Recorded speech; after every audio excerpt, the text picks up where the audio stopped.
কিভাবে আলু দিয়ে আলু ভাজি করতে হয় আজ আপনাদের দেখাবো। তো প্রথমে আমরা আলুটি এক টেবিলের মাঝে একটু পানি নিয়ে আলুটি পলে নেব। ধীরে ধীরে আমরা পলার পরে আপনাদের সব কিছু দেখাবো। তো আজকের ভিডিওটা আপনাদের জন্য, আপনারা যেখান থেকেই দেখেন না কেন আমার ভিডিওটা লাইক করবেন, শেয়ার করবেন, সাবস্ক্রাইব করবেন ইউটিউবে।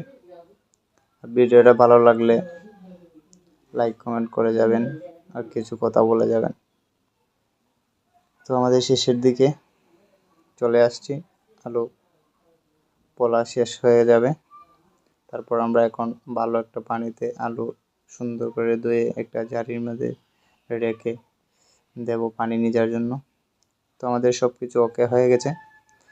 তো আমরা এখন একটা একটা করে লরিতে দিয়ে দেব। লরিটা বসানো হয়ে গেছে, তেলও দেওয়া হয়ে গেছে, তেলটাও গরম হয়ে গেছে। তো প্রথমে আমরা একটু লবণ দেব, লবণ দিয়ে টেস্ট করব। তারপর কিছু শুকনা মরিচ দিয়ে শুকনা মরিচটা ভেজে নেব, কারণ এই মরিচটা ভাজ দিয়ে খেতে অনেক ভালো লাগে।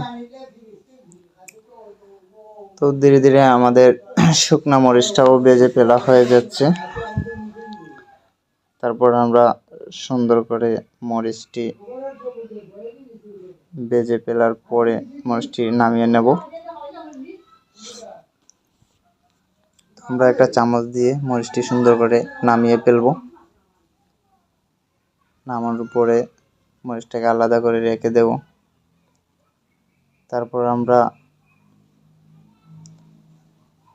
পেঁয়াজ কাঁচামরিচ সহ আমরা বিরানে ফেলে দেব। বিরানটাকে সুন্দর করে চড়চড়া করে টানাবো। তো আলু ভাজি মনে করেন যদি কাঁচামরিচ হয় তাহলে অন্যরকম হয়, আর শুকনো মরিচ দিয়ে খেলে অন্যরকম হয়। তো আমরা আলু ঢেলে দিয়েছি, তো আমরা শুকনো মরিচ দিয়ে আলু ভাজি খাবো, কারণ শুকনো মরিচ দিয়ে আলু ভাজি খেতে অনেক সুস্বাদু হয়, অনেক ভালো লাগে।